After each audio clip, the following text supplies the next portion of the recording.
everyone again, and thank you for joining today for Dragon Trail International's March 2024 webinar. Today, we are going to take a comprehensive look at Chinese tourism during the Chinese New Year holiday period this year. On our agenda today, we'll look at the results for both domestic and outbound tourism, number of trips, travel spending, growth rates, destinations, and other travel trends. I'll also share top Chinese New Year travel marketing content on Xiaohongshu and offer takeaways and suggestions for travel marketers going forward. The presentation today should run for around 30 minutes, after which we'll have time for a Q&A session. Please do feel free to send in questions that you have at any point during the webinar by using the Q&A button on your Zoom control panel, and then I'll do my best to answer as many as I can at the end of the webinar. After the webinar today, I will be sending a copy of the presentation slides with all attendees via email, as well as a link to a recording of the webinar session. So you'll have all of the materials from today for your own future reference, as well as to share with any colleagues who you think might be interested but weren't able to attend the live session.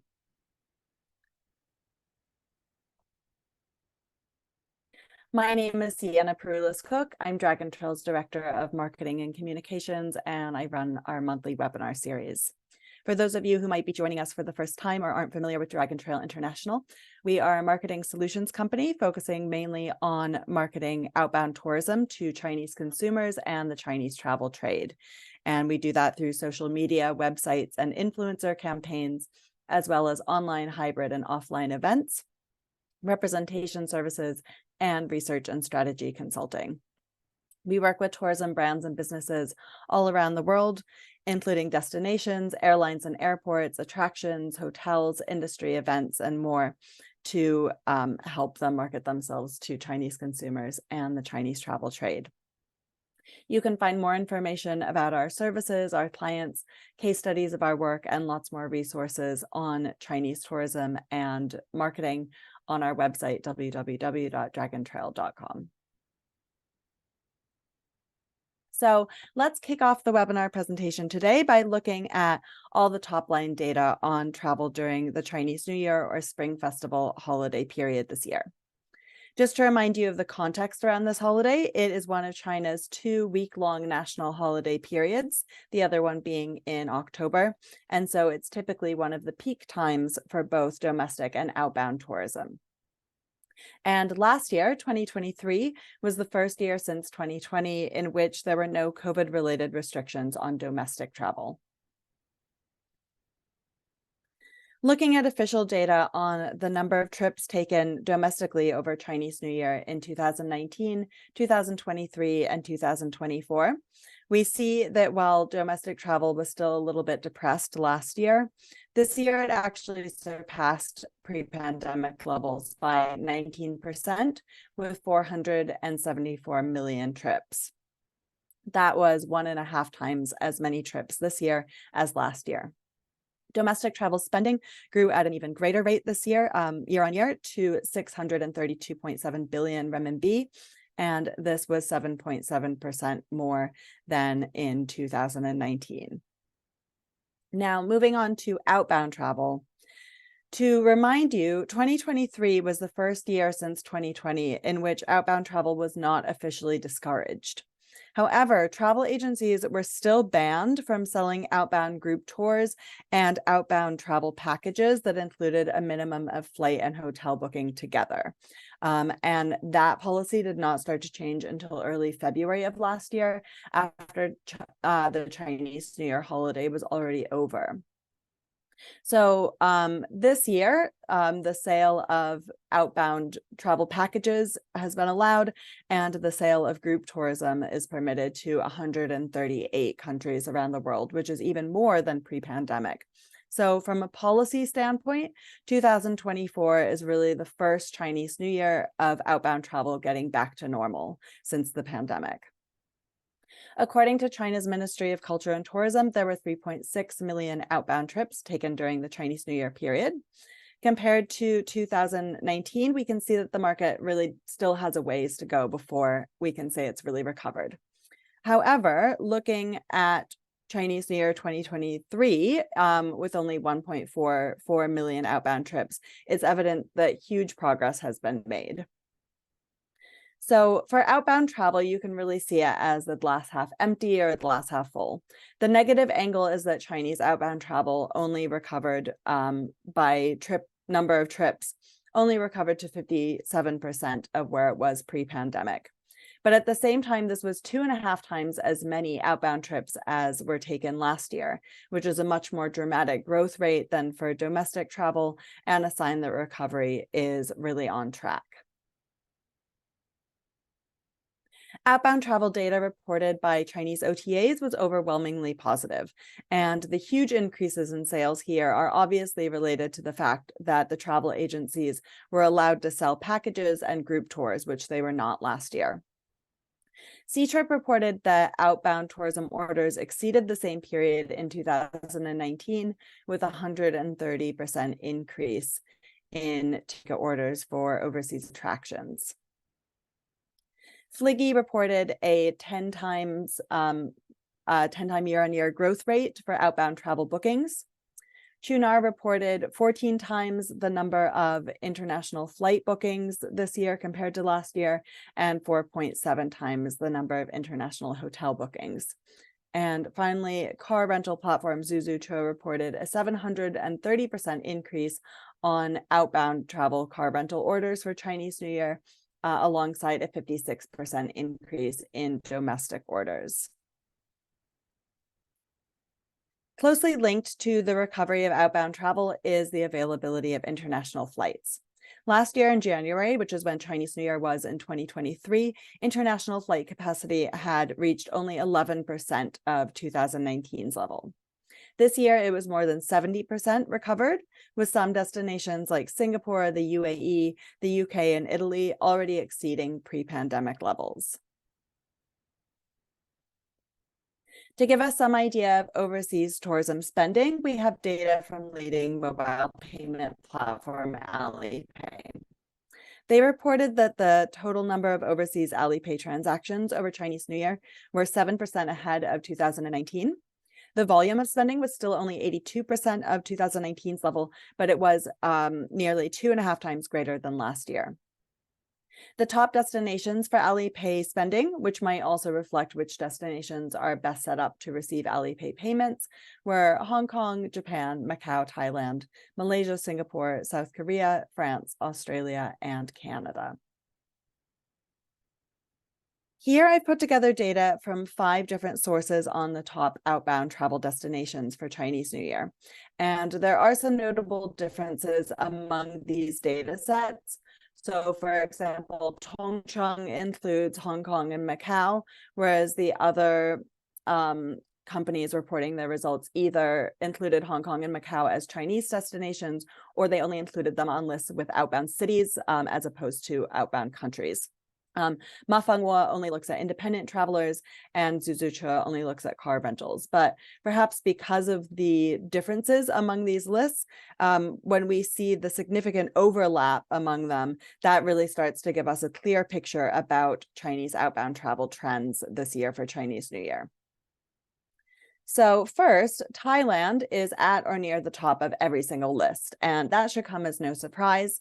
Thailand has been the #1 international travel destination for mainland Chinese consistently for many years. Also on every list is Malaysia, which is a country that has benefited very significantly from becoming visa-free for Chinese visitors in time for Chinese New Year. The third country that is on all 5 top 10 lists might come as more of a surprise, and that is the United Arab Emirates. The UAE is also visa-free for Chinese visitors. It benefits from strong flight connections, and it's enjoying a lot of popularity right now. Japan is also always a popular destination for outbound Chinese tourism, and here it's on every list except for Zuzucho's. Actually, since China is not a signatory to the Geneva Convention on Road Traffic, Chinese driver's licenses cannot be used to rent cars in Japan. So this is probably a factor here. Also on every list except Zuzucho's is Singapore, which is a destination small enough that it's easy to get around without a car. 5 countries are on a free list each. The first is Australia, which is the leading long-haul destination apart from the UAE and the #1 destination for self-driving tourism. Then we also have Asian destinations, South Korea, Vietnam, and Indonesia. And the only European country on the majority of these top 10 lists is Italy, which is listed as part of a France, Switzerland, Italy tour on Tunio, 10th for Mafangwo travelers and 6th for self-driving travelers. Now we're ready to look at some of the top travel trends for the holiday period. The one big trend that we see across all kinds of travel this Chinese New Year is family travel.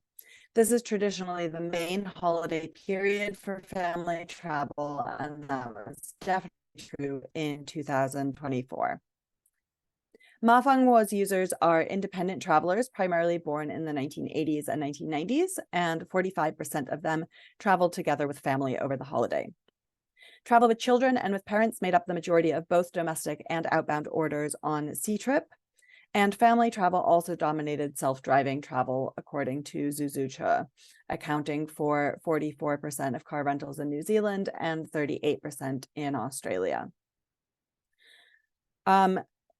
Zuzucha's clientele was older over this Chinese New Year period than it was during last October's Golden Week holiday, with the majority of people renting cars born in the 1980s and 1970s.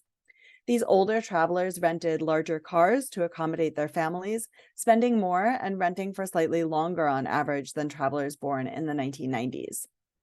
Zuzucha's data also shows that older travelers were more likely to visit long-haul destinations in Oceania, Europe, and the US, while the 1990s generation preferred short-haul destinations in Southeast Asia. Looking at domestic trends, snow and ice tourism really stands out. Harbin, which is known for its ice festival, reported a record high number of visitors and tourism spending.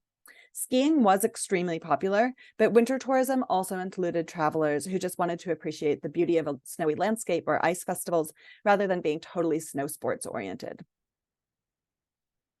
Culture was the other main theme of domestic tourism, including visiting temples, going to museums, and attending live performances. A dark horse this Chinese New Year for both domestic and outbound tourism was cruise travel.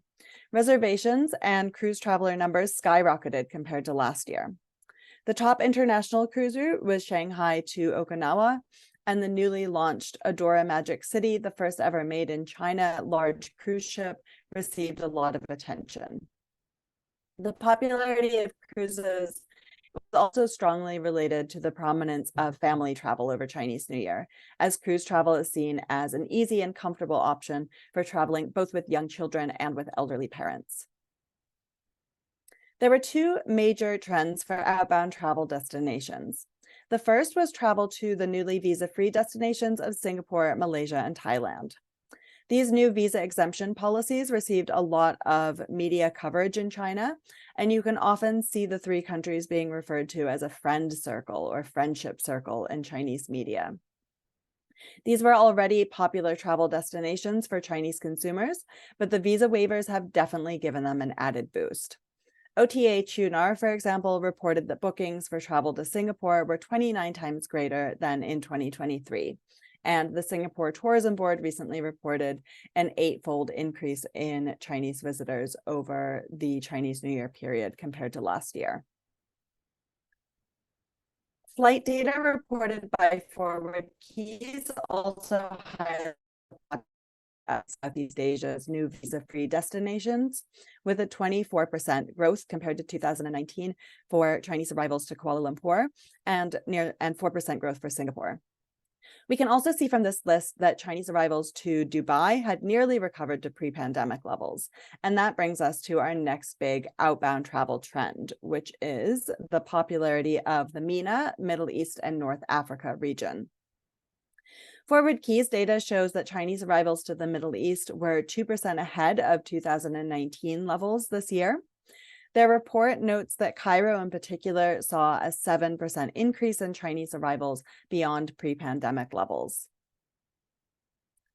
Looking at Ma Fenghuo's list of top 20 outbound countries with increasing demand for Chinese New Year 2024 compared to 1 year earlier, we see the UAE, Saudi Arabia, Qatar, Egypt, and Morocco all on the list.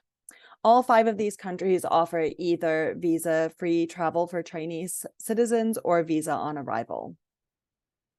Other OTA data also points to the popularity of the MENA region. Chunar reported that outbound orders for the UAE, Egypt, and Morocco were 3 times higher than the year before, with a 10-fold increase for Dubai. Fliggy reported that travel orders for Egypt increased by 15 times year on year, and Zuzu chose top 10 outbound destinations with the highest growth rates for car rentals included Abu Dhabi and Riyadh. Now, I'd like to shift focus a little bit and look at some travel marketing for Chinese New Year 2024 on the social media platform Xiaohongshu, also known as Little Red Book or Red. I've chosen to focus specifically on this platform today for a few reasons. It's been around for a while, but it really emerged during the pandemic years as a popular social media platform for sharing travel experiences and looking for travel inspiration. And now many overseas brands are just starting to become more active on it. Also, Dragon Trail started tracking international travel accounts on Xiaohongshu in the second half of 2023, and we have just published our first ever quarterly report about travel brands on Xiaohongshu, looking at Q4 of last year. Our weekly data collection allows us to identify which accounts and posts are most popular, and I hope that you'll find the following information on Chinese New Year content as interesting as I do. I'll first briefly share a few of the top travel marketing posts in the week leading up to Chinese New Year, and then look at 2 really strong marketing case studies in more detail. One of the top outbound destination tourism posts came from Forever Edinburgh. This was a video of Chinese New Year greetings from people all over Edinburgh, including the city's mayor and a number of museum and attraction staff. AirAsia stood out in the airline category by sharing a fun and upbeat hip-hop music video for the Year of the Dragon. And Marina Bay Sands Singapore published a video of a virtual dragon flying around their towers, which received some criticism as well as a lot of positive attention. People were impressed by the technology, but some followers pointed out that an authentic Chinese dragon should not have wings like the one in Marina Bay Sands video. Now we're going to look at 2 particularly successful case studies of destination marketing on Xiaohongshu over the Chinese New Year holiday, and I'm proud to say that Dragon Trail was involved in both of them. Success here is objectively measured in terms of the number of likes and other interactions from Xiaohongshu users. Before we look at our first marketing case study, I'd like to give some context by talking about China's annual Spring Festival Gala, also known as Chunwan. Broadcast on television during the evening of Chinese New Year's Eve, the Chunwan is the most watched TV show in the entire world, with 679 million viewers in 2024. This year, Xiaohongshu partnered with CCTV to provide a complimentary live stream that brought viewers backstage before the gala began, and then ran exclusive interviews, activities, and opportunities for viewer interaction alongside the official gala broadcast. The live stream received 170 million interactions, and during the evening, there were more than 80 million searches for Chunwan on Xiaohongshu. To promote their new gala live stream to viewers in China and around the world, Xiaohongshu partnered with various accounts, and one of these was the Los Angeles Tourism Board. Dragon Trail created 2 videos for LA that showed iconic destinations, Randy's Donuts and the Ferris wheel at the Santa Monica Pier at sunset, with the Xiaohongshu live streaming information superimposed on the landmarks and detailed in the post's text content. The partnership with Xiaohongshu's Chunwan broadcast then helped boost attention for LA's post, resulting in more than 3,500 likes, which is much more than any other DMO content that week. The next case study is also related to a Chinese cultural phenomenon. And in this case, it's the viral trend of fashions made with flower-patterned materials from China's northeast or Dongbei region.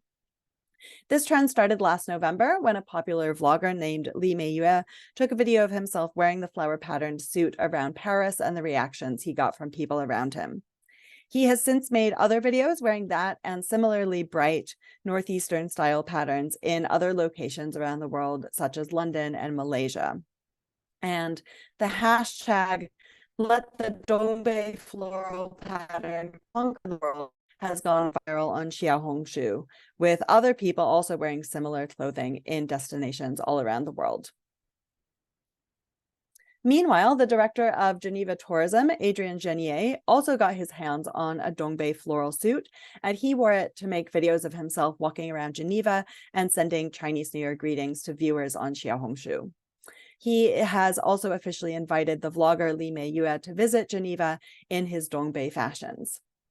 Geneva's post got thousands of likes, and now they are displayed near the top of Xiaohongshu's search results for anyone looking for either Li Meiyue or the "Let the Dongbei floral pattern conquer the world" viral hashtag.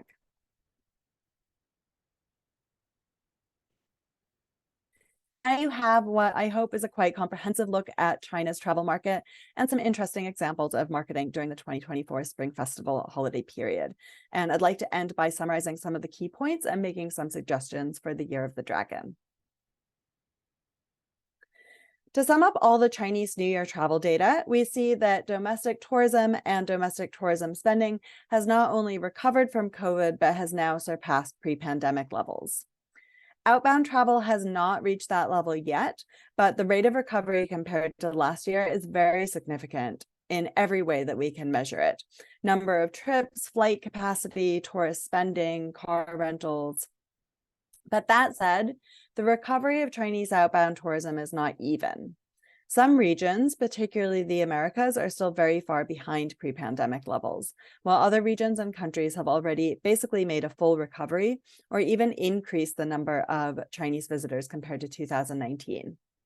There are a number of factors that impact this, but new visa-free policies have clearly had an extremely positive effect for countries in Southeast Asia and the Middle East. Finally, whether it's domestic or international travel, we see that the biggest theme for Chinese New Year is family. This has positively impacted the cruise industry, and Zuzuchu's data indicates that it leads to higher spending. When you're thinking about future Chinese New Year planning and campaigns, you definitely want to keep the family travel segment in mind. What's coming next in 2024 for Chinese outbound travel? We expect the market to continue to recover at a decent pace, reaching around 80% of pre-pandemic levels by the end of the year, and then reaching or surpassing 2019's number of outbound trips in 2025. As we just saw at Chinese New Year, this recovery is going to have an uneven speed around the world. Some destinations, particularly in the Middle East, can expect to see Chinese tourism grow beyond pre-pandemic levels already this year. Some Asian destinations could also fully catch up this year, while others might take longer. Europe, Oceania, and Africa will be a little bit slower, but they're all making progress, while the Americas will likely take the longest to recover, though there has been some positive recent news about increased flight capacity to the US and Mexico. The next big travel periods to look forward to are the 5-day Labor Day holiday at the start of May, followed by the summer travel season, which was the most popular choice for when to travel outbound in a recent poll by OTA Tongcheng. Then finally, we have October's Golden Week.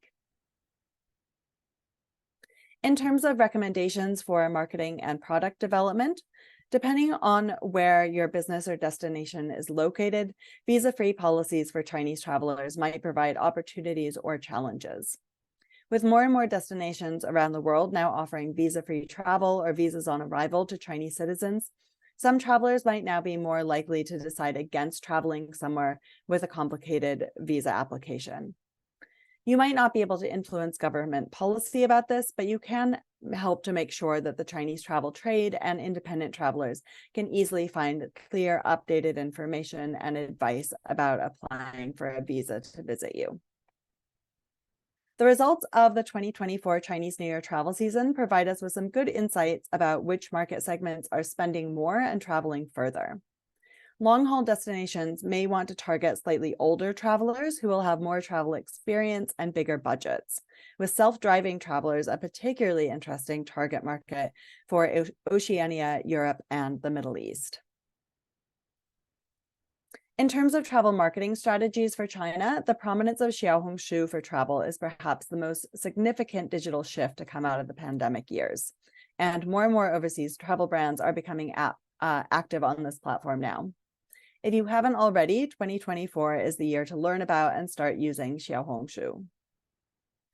And for Xiaohongshu, as well as other platforms, we can see that the most successful posts and marketing campaigns during Chinese New Year, as measured by user interactions, are those that demonstrate a deep understanding of and connection with Chinese culture and online trends. Dragon Trail has years of experience already helping travel brands to establish and manage their presence on Xiaohongshu, in addition to other Chinese social media platforms. So please do reach out if you'd like to discuss how we might be able to help you to kickstart or amplify your Chinese digital marketing in 2024. We're almost ready to start the Q&A session, but before we do, I just wanted to remind you that I will be sending out a copy of today's presentation slides by email to everyone probably later today, as well as a link to a video of the webinar. So you'll have all of that information for reference. For more information, please visit the Dragon Trail blog, where we will be publishing a summary of some of the key information from this webinar, and where you can also find English translations of some of the Chinese industry reports that I referenced today. And if you're not already following us on social media, please have a look on LinkedIn, Twitter, and WeChat for regular news and updates on Chinese tourism, marketing, upcoming webinars, and other events.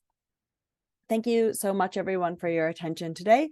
And I'm now ready to take any questions that you have. So please do send those in using the Q&A button on your Zoom control panel.